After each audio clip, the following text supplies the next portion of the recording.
Shirxonbeyga hozir prank qilamiz. Shirxonbey ishlayaptilar. Superkley suvi yangi oldim. Ochib bering deb prank qilamiz. Qani ketdik.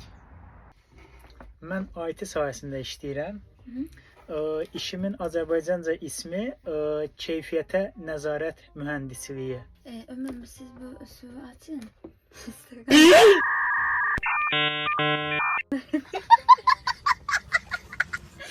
Ungacha sizlar bitta firmada ishlaysizlarmi?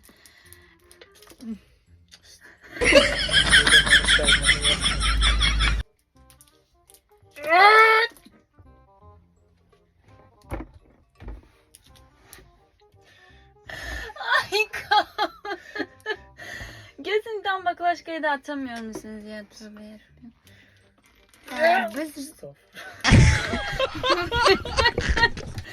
Biz bitta firmada ishlamaymiz. Shirxonbey boshqa Bir şey mi yaptınız bu tokuya?